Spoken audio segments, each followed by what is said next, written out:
Bien-aimés dans le Seigneur, je vous salue encore cet après-midi dans le nom précieux de notre Seigneur Jésus-Christ de Nazareth, celui pour qui nous sommes là, celui qui nous utilise comme des instruments, celui qui permet que nous soyons là des messagers, qui utilise juste notre bouche comme un canal pour véhiculer son message.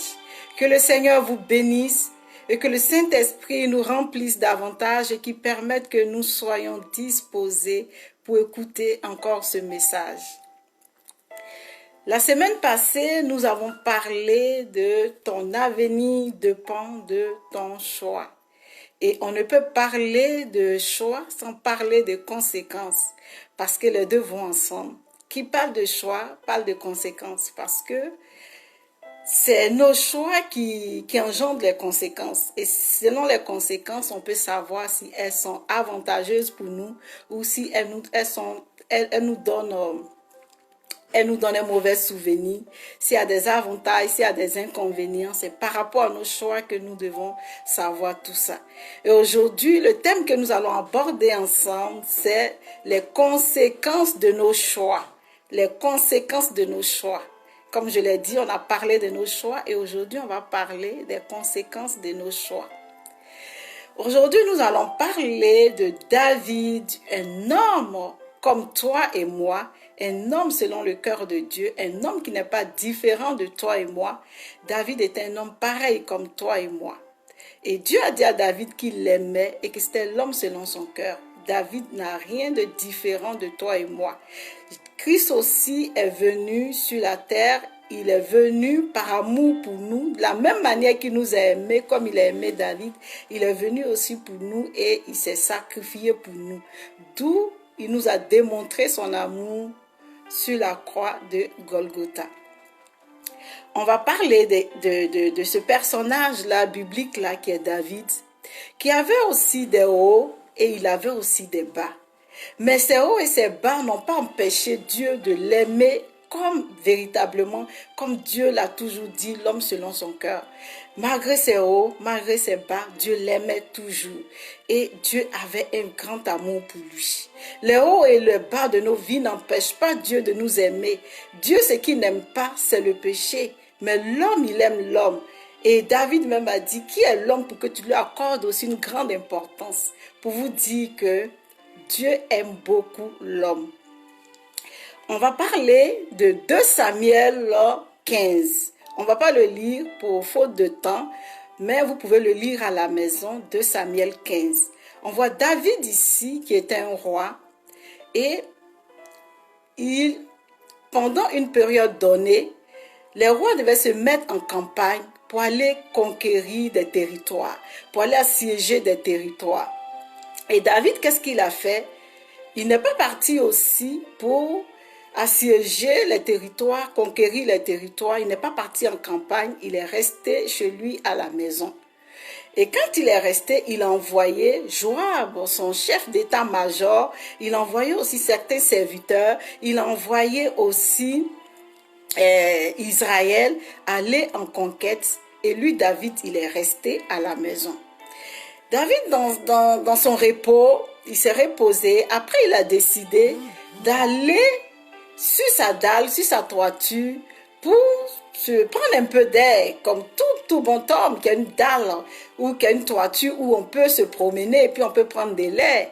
Donc, arrivé là-bas, qu'est-ce que David fait? Étant sur sa dalle, étant sur sa toiture, il regarde, il voit une femme qui est en train de se baigner, une belle femme qui est en train de se baigner. Qu'est-ce que David va faire? Son regard va se porter sur cette dame-là. Et il va demander à ses serviteurs, est-ce que vous connaissez cette dame? C'est qui cette dame? Ses serviteurs vont lui dire, c'est la femme de Uri, ton serviteur. Il dit, allez me chercher cette femme et ramenez-la à moi. Et qu'est-ce qu'ils vont faire? Ils vont aller prendre la femme, ils vont la ramener à David. Et qu'est-ce que David va faire? David va aller avec cette femme. Il va connaître cette femme. Vous voyez, d'où la convoitise des yeux a porté David à aller jusqu'à prendre cette femme et l'emmener et connaître cette femme. David ne s'arrête pas là, il va continuer encore avec beaucoup de choses. Et c'est là que nous allons parler des conséquences qui vont suivre son action. La femme, quand David l'a fait, vous voyez, souvent, Dieu permet que des choses arrivent dans notre vie. Il expose certaines situations de notre vie pour nous servir de leçon et pour que ces choses puisse nous éduquer. David n'était pas censé connaître, ne pas censé connaître la loi. Il connaissait la loi. David savait que la loi de Moïse interdisait certaines choses ou on pouvait ne pas commettre l'adultère, l'impudicité. Il y a plein de choses que la loi interdisait. Donc David était conscient que la loi lui interdisait beaucoup de choses. Mais malgré ça, il est allé commettre cet acte-là. Donc, il n'était pas censé ne pas savoir ce qu'il faisait. Il savait que ce qu'il faisait n'était pas correct devant Dieu. Il savait que ce qu'il faisait n'était pas agréable aux yeux de Dieu. Mais ça n'a pas empêché David de faire. Souvent, il y a des choses que nous savons, des péchés que nous connaissons. Nous savons que c'est pas bon devant Dieu. Mais on va le faire, on s'est dit, personne ne va nous voir. On le fait en cachette. Mais vous oubliez que Dieu, il est omnipotent, omniscient, omniprésent. Il sait toutes choses. Donc, ce que tu fais en cachette, Dieu le sait. Et s'il veut l'exposer aux yeux du monde entier, il est capable de l'exposer. À plus forte raison que tu sais que ce que tu es en train de faire n'est pas agréable devant Dieu. Donc, Dieu a le plein droit s'il veut de t'exposer ou pas. Donc, la femme qui vient, Bathsheba qui vient, elle vient dire à David, je suis enceinte. Et qu'est-ce que David va faire? Il ne va pas rester là. Il est tout paniqué. On vient de lui dire qu'il est enceinte. C'est de l'acte qu'il avait commis en cachette. Du coup, cet acte maintenant va être mis aux yeux de tout le monde. On ne peut pas cacher une grossesse. La grossesse, on peut cacher tout. On peut cacher un curettage, on peut cacher beaucoup de choses. Mais la grossesse, on ne peut pas la cacher. Donc David voyait qu'il venait d'être exposé. Donc, qu'est-ce qu'il va faire? Il a demandé que Uri, son serviteur qui était en campagne, vienne. Et David va commencer à manigancer des coups pour que ce monsieur puisse aller avec sa femme pour cacher un peu la grossesse, pour voiler un peu la grossesse. Mais le monsieur David l'a reçu, David l'a emmené chez lui, David lui a offert des présents, David s'est occupé de lui, David a traité le monsieur vraiment, vraiment il était dépassé, il disait mais qu'est-ce qui peut bien se passer, on n'a même pas encore gagné la bataille, on n'a même pas encore conquéri ni assiégé le territoire de Rabat et David m'appelle et puis il me soumet toutes ces choses, il me donne plein de cadeaux, il m'offre des choses. Et David a demandé que le monsieur parte à la maison. Mais le monsieur n'est point parti chez lui, il n'a point couché avec sa femme, il n'est point allé avec sa femme. David voulait que le monsieur aille avec sa femme. Il a même invité le monsieur, il a enivré le monsieur d'alcool et le monsieur... Il est parti, mais il n'est pas encore parti coucher avec sa femme. Il est resté, pas encore allé connaître sa femme. Dieu a endurci le cœur de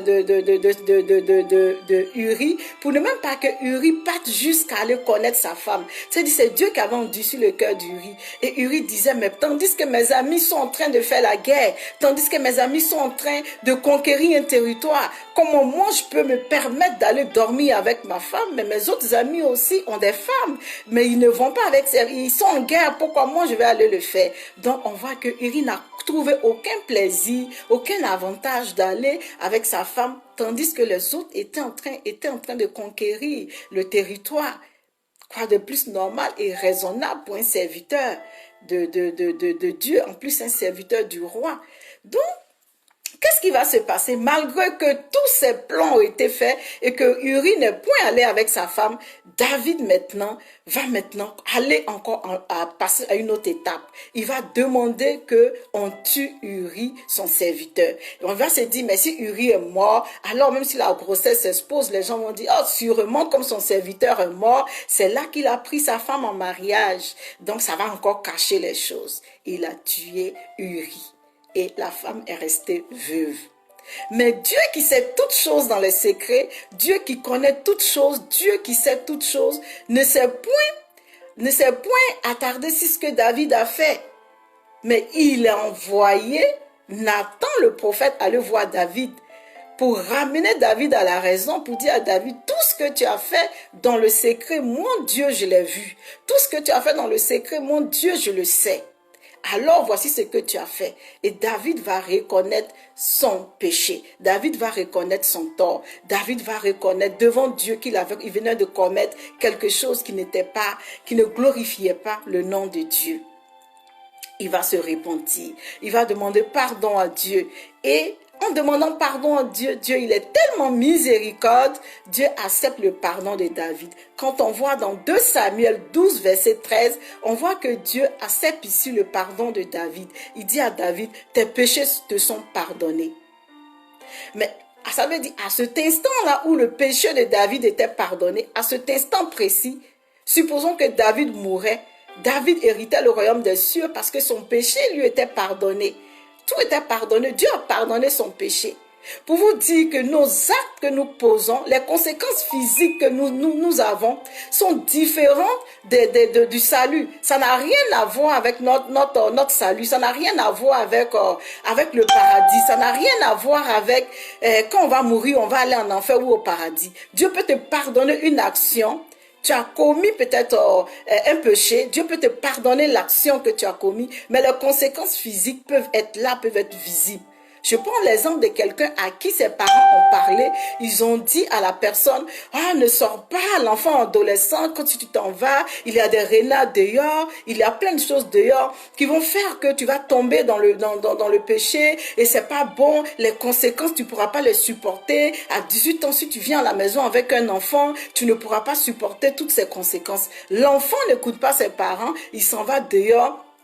Il tombe dans ces actions-là et malheureusement ou heureusement, l'enfant vient à la maison avec une grossesse. Et l'enfant, il se répond, Seigneur, pardonne-moi mes fautes. Mais Dieu peut pardonner les fautes de cet enfant dans ce moment précis. Mais les conséquences physiques qui sont l'enfant seront visibles. Et si l'enfant ne fait pas attention, ça peut agir sur son éducation, ça peut agir sur sa réussite. Parce qu'un enfant de 18 ans qui est supposé aller au collège, qui se retrouve avec un enfant à la maison, je ne sais pas comment il va gérer les deux situations. Parce que l'enfant a besoin d'entretien. Tu vas aller aller travailler, tu vas faire un choix, tu vas aller soit travailler, vendre la nourriture, travailler fort pour nourrir cet enfant, donc tu ne pourras plus aller à l'école. Mais ça ne veut pas dire que Dieu t'a pas pardonné tes péchés. Dieu t'a bel et bien pardonné tes péchés, mais les conséquences là sont vraiment visibles. Et tu vas supporter ces conséquences. Et tout ça, c'est Dieu nous avertit, il nous prévient de beaucoup de choses. Il veut que nous marchions selon sa parole pour éviter les conséquences. Parce que les conséquences, c'est pas Dieu qui les porte pour nous, c'est nous qui les portons. C'est difficile de les porter. Nous sommes humains. Les conséquences physiques sont douloureuses. Ça fait mal à la peau. Ça fait mal à la chair. Je prends l'exemple de quelqu'un à qui ils ont parlé toute la vie, mais il ne veut pas changer et il veut voler. Ses parents lui ont parlé, ses parents, ses amis, tout le monde a dit, sors de ce comportement parce que tu es un voleur. Et tout ça, ça va te conduire, ça va t'amener à la dérive. Cette personne ne coûte pas, il s'en va voler. Et pendant qu'il s'en va voler, on lui coupe une main. Et sa main est coupée. La personne revient au Seigneur. Il dit, Seigneur, je me répands parce que je ne t'ai pas obéi. J'ai été désagréable à toi. Je suis allé voler. Mais vous voyez les conséquences de ce vol. La personne a une main coupée. Mais ça ne veut pas dire que Dieu ne l'a pas pardonné. Aussitôt qu'il a demandé pardon à Dieu pour l'acte qu'il a commis, aussitôt Dieu l'a pardonné. Mais il se retrouve avec une main coupée. Vous voyez? Et tout ça, Dieu qui voit toutes choses, qui sait toutes choses, qui voit loin, qui sait tout ce qui va arriver dans le futur. Des choses que nous ne maîtrisons pas, mais Dieu, il les maîtrise. Il nous avertit, il nous parle. Il dit, voici le bien, voici le mal. Il te dit de choisir le bien afin que tu vives. Parce que les conséquences, le chemin que tu es en train de prendre, mon enfant, le chemin que tu es en train de prendre, mon fils, ce chemin-là, il y a des conséquences physiques dedans. Et ces conséquences-là peuvent détruire ta vie. Tu peux te retrouver avec une main coupée si tu es voleur. Tu peux te retrouver avec un casier judiciaire parce que tu n'as pas écouté le Seigneur. Tu as fait la prison. Dans 5 ans, tu veux maintenant voyager. Tu veux aller en Occident. Et en Occident, on te demande un casier judiciaire. Ces conséquences physiques-là sont visibles dans ton casier judiciaire. Donc, ça va faire que tu ne vas pas pouvoir voyager. Ta vie sera limitée parce que tu as un casier judiciaire. Parce que ce sont les conséquences de ton choix. Donc Dieu nous avertit, Dieu nous prévient, Dieu est tellement mou, n'allez pas là-bas, ne faites pas ceci mon fils, parce qu'il voit loin. Il sait que dans 5 ans, il veut ouvrir un voyage pour toi. Mais l'acte que tu es en train de poser, la voie que tu es en train de prendre aujourd'hui, là, va faire que tu ne pourras pas aller dans ce voyage dans 5 ans parce que tu as un casier judiciaire. Et tout ça, c'est les conséquences physiques de nos choix. Donc David, qui a décidé de choisir d'aller avec la femme de son serviteur Uri et tuer Uri. Il a bien manigancé, il a bien programmé, il a bien fait sa chose et il a choisi. Il pouvait ne pas choisir. Lorsqu'ils sont venus lui dire que c'est la femme de son serviteur, David pouvait carrément dire « Ah, c'est la femme de mon serviteur, je ne la touche pas. » Mais il a choisi de la toucher, ça veut dire que le choix était volontaire. Qu'est-ce qui va arriver comme conséquence? Quand Nathan vient lui dire et puis se répand, le problème, c'est que l'action que David a posée, le Seigneur dit que cette action-là a fait blasphémer les ennemis de Dieu. Ça veut dire que l'action que David a posée ont fait que les ennemis de Dieu, ceux qui ne croyaient pas en Dieu, ceux qui attendaient une petite occasion pour blasphémer Dieu, pour salir son image, pour le traiter de n'importe quoi, ont profité de cette action pour salir le nom de Dieu. Donc souvent, il y a des actions que nous posons qui font que aujourd'hui, là, même si avec quelqu'un qui devait devenir chrétien, il décide de ne plus devenir chrétien à cause de nous. À cause de notre action que nous avons posée, il dit, je ne peux plus devenir chrétien. Je préfère rester à la maison, je préfère être athée, je préfère être païen que d'aller à l'église. Si telle personne va à l'église. Et l'action que David a posée a fait que les ennemis de David ont blasphémé Dieu. Les athées ont commencé à dire, ah, c'est quel Dieu ça? Si c'est pour suivre ce Dieu, les prophètes païens. Donc souvent, nos actions font que d'autres personnes insultent Dieu. Et si Dieu voulait passer par nous pour amener des personnes à l'église, nous devenons un obstacle pour ces personnes-là. Et ces personnes-là préfèrent devenir païens à cause de notre comportement. Parce qu'il s'est dit, mais si tel homme de Dieu, lui qui va à l'église, il est capable de se comporter comme ça, moi je préfère être païen. Et ça fait que les ennemis de Dieu blasphèment le nom de Dieu, ils salissent le nom de Dieu. Donc les conséquences, ça, ce n'est plus toi seul, mais ça fait maintenant que ça tourne autour de ton entourage. Donc Dieu peut ne pas être content et il peut t'exposer.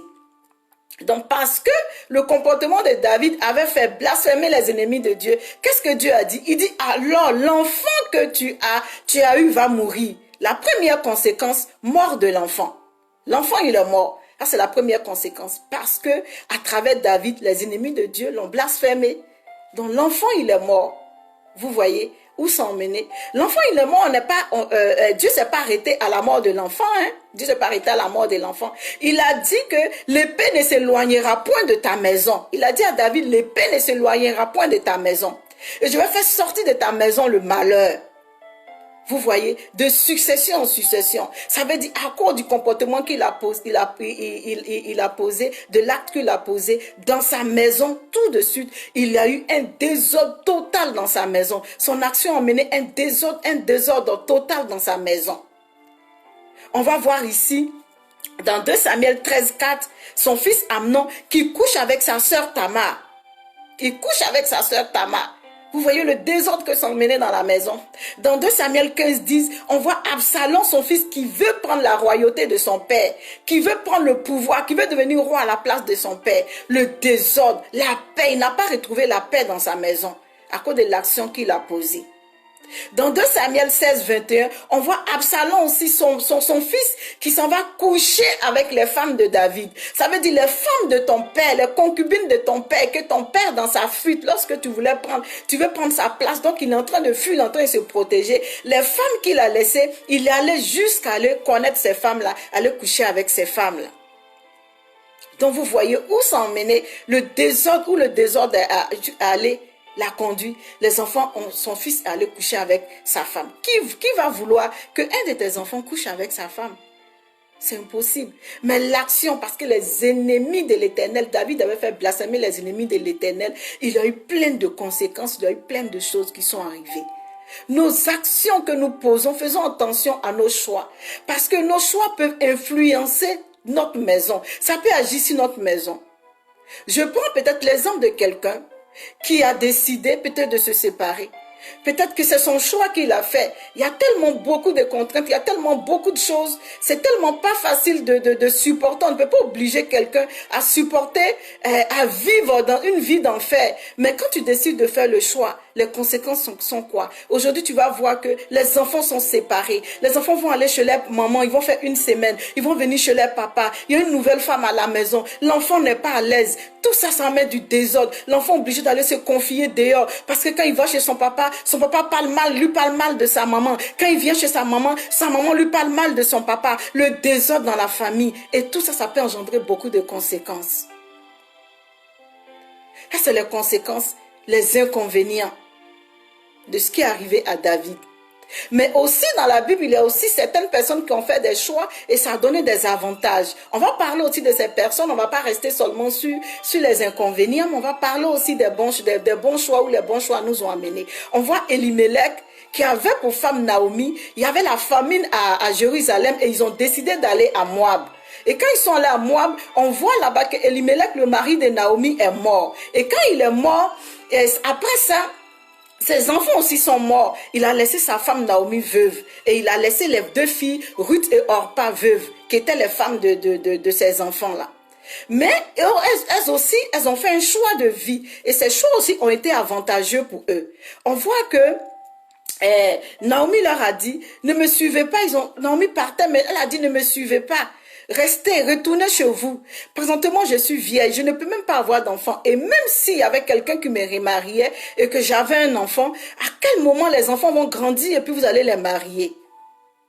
Mais Orpa qui a décidé de retourner à Moab, elle a suivi ses dieux. Elle a fait le choix de suivre ses dieux. Mais Naomi qui a décidé, et Ruth qui a décidé de suivre le Dieu de Naomi. Et qu'est-ce qui s'est passé par la suite? Son choix a engendré beaucoup de conséquences positives. On voit Naomi qui s'est mariée à Boaz. Excusez-moi, on voit Ruth qui s'est mariée à Boaz. Son choix qu'elle a fait, lui a permis d'avoir un mari. Parce qu'elle a suivi le Dieu de Naomi. Donc elle a eu un mari. Elle a eu là-bas un mari et elle a eu là-bas un enfant. Et l'enfant qu'elle a eu, il s'appelait Obed. Obed engendrait Jessé, Jessé engendrait David, et David qui est aujourd'hui, de par lui, Jésus-Christ est sorti. Donc vous voyez que Ruth qui était moabite, qui était un peuple que Dieu avait même voué à l'interdit, son choix a changé sa destinée. Cette femme qui était peut-être maudite, qui ne devait pas réussir, qui était un peuple que Dieu même avait rejeté, il avait voué à l'interdit. Son choix a fait que cette femme a changé de destinée. Sa destinée a changé au point où elle fait partie de la généalogie aujourd'hui du Messie. Donc nos choix peuvent être avantageux aussi pour nous. On voit Salomon aussi qui a été un roi. Dieu lui avait bien dit, Salomon, de ne pas prendre les femmes étrangères. Ça, on le voit dans 1 roi 11. Vous pouvez le lire aussi à la maison dans 1 roi 11. Il a fait le choix de marier plusieurs femmes étrangères. Et Dieu lui a dit, si tu maries ces femmes étrangères, elles peuvent détourner ton cœur vers leur Dieu. Donc ne marie pas ces femmes étrangères. La Bible dit que les mauvaises compagnies corrompent les bonnes mœurs. Dans l'amitié, dans nos choix, dans l'amitié, nous devons aussi faire attention parce que faut pas qu'on pense seulement que c'est nous qui allons les influencer. Ils peuvent aussi nous influencer. Parce qu'on le voit ici avec Salomon, que ces femmes ont influencé. Dans sa vie, Salomon, où il était devenu vieux, ces femmes-là l'ont influencé et Salomon est allé faire des idoles pour ces femmes-là, au point où il a adoré les idoles des autres dieux. Il a adoré d'autres dieux. Dans son choix, Dieu lui avait bien dit, ne marie pas ces femmes-là étrangères, ne te mêle pas avec ces femmes étrangères. Mais ça n'a pas empêché Salomon de partir marier ces femmes étrangères. Dieu savait très bien, Dieu qui sait toutes choses en avance, Dieu qui sait ce qui va arriver dans 10 ans, Dieu qui sait ce qui va arriver quand il sera vieux, Dieu qui sait ce qui va arriver quand tu n'auras plus de force, Dieu qui sait toutes ces choses. Il te prévient en avance pour te dire, ne rentre pas dans cette alliance, parce que quand tu vas rentrer dans cette alliance-là va te corrompre et tu vas partir vers cette alliance parce que tu n'as plus de force, tu n'as plus d'énergie. Mais lui qui sait toutes choses, il nous avertit, mais on n'écoute pas. On fait nos choix et on se dit, c'est nos choix, on les assume. Salomon là-bas a adoré les autres dieux. Les conséquences de ces actions, c'est quoi? La division du royaume. On voit que le royaume s'est divisé. Le royaume qui était bien uni s'est divisé. On voit maintenant deux royaumes. On voit Juda et Israël. Donc on voit la division. Donc nos choix peuvent aussi emmener la division dans notre vie. Nos choix peuvent emmener la division dans nos familles. Nos choix peuvent emmener la division dans notre travail. Nos choix peuvent emmener la division dans tout ce que nous faisons. Le choix de Salomon a emmené la division de son peuple. L'action que lui seul il a posée, vous voyez, les retombées, son peuple a été divisé en deux royaumes. Lot aussi qui a choisi par l'apparence. Il a choisi par l'apparence. Il a regardé la plaine et il a vu à Sodome et Gomorrhe, il a dit, ah, lorsque je vais choisir ça, sûrement mes animaux vont s'abriter, vont bien se nourrir. Sûrement là-bas, je pourrais cultiver, je pourrais avoir beaucoup de choses. Et Lot aussi, il a fait son choix. Et qu'est-ce que son choix a fait finalement? Là-bas, Lot a perdu sa femme. Il a perdu sa femme. Dieu avait dit à sa femme, ne pas regarder derrière, elle a regardé derrière, elle est devenue sel. Une statue de sel, Lot a perdu sa femme. Et qu'est-ce que cela a emmené? Peut-être que si sa femme vivait, s'il n'avait pas fait ce choix, que sa femme vivait, les enfants de Lot n'allaient pas l'enivrer pour aller coucher avec lui. Mais parce qu'il n'avait plus de femme. Lot n'avait plus de femme. Si tu n'as plus de femme, quitte, c'est tes enfants qui s'occupent de toi. Donc il a perdu sa femme. Son choix a fait que Lot a perdu sa femme. Le choix qu'il a fait qu'il a perdu la femme de sa vie. Il a perdu cette femme. Nos choix aussi que nous faisons peuvent faire qu'on peut perdre la femme de notre vie. Donc Lot ici l'a perdu. Il était exposé. Ses filles l'ont enivré. Elles ont couché avec lui. Et Lot,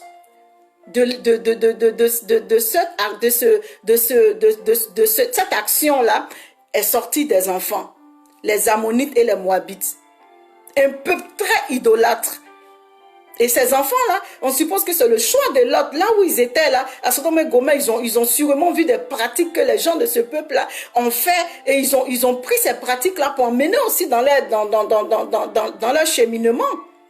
Les pratiques qu'ils ont vues là-bas, les gens qui couchaient avec les gens qui perçaient les nez, les gens qui perçaient l'oreille, les gens qui se sodomisaient, les gens qui faisaient n'importe quoi, ils ont pris ces pratiques-là et ils n'ont pas eu la crainte de Dieu, ils sont allés jusqu'à coucher avec les pères. Donc vous voyez où le choix aussi a emmené Lot. La mort de sa femme, les conséquences, ses enfants ont couché avec lui et ils ont eu des enfants que Dieu a voué à l'interdit, un peuple que Dieu a voué à l'interdit à cause de ce que c'était un peuple conçu dans l'insecte et en plus de ça, ils avaient d'autres dieux, ils adoraient d'autres divinités. On voit le choix aussi de Rahab. Rahab aussi, la prostituée qui était une prostituée. Mais lorsque Jésus a envoyé les espions à Jéricho, ils sont allés chez Rahab et qu'est-ce que Rahab a fait? Rahab les a hébergés. Elle a hébergé les espions là. Les gens même de la ville sont venus voir Rahab. Il y a des espions qui sont arrivés chez toi. Mais Rahab a fait le choix de dire que il a fait le choix de dire non, il n'y a pas des espions qui sont venus chez moi, mais sûrement ces espions là sont déjà partis. Donc Rahab a fait un choix. Elle a choisi de choisir ce peuple-là, de garder ce peuple-là. D'où elle a été sauvée, elle et sa famille. Et lorsqu'il y a eu la destruction de ce peuple-là, Rahab a été sauvée, elle et sa famille.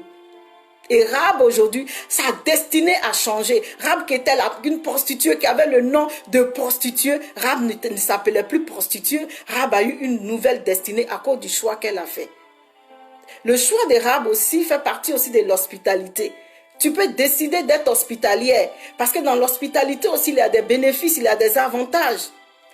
Tu peux choisir d'être hospitalière et Dieu peut te bénir à travers ton action. La manière dont tu vas te comporter dans ton hospitalité avec ton étranger peut découler une bénédiction sur ta vie, peut faire découler une bénédiction sur ta vie. On le voit avec Rahab, qui a même fait partie de ces personnes-là, qui a fait juste quand ces personnes-là sont allées. On peut fuir. Ces personnes ont pu sauver leur vie. Mais ils ont épargné Rahab et toute sa maison. Le choix de Rahab a sauvé elle et sa maison. Ton choix aujourd'hui que tu vas faire peut changer la destinée de ta famille. Ton choix aujourd'hui que tu vas faire peut changer la vie de ta famille.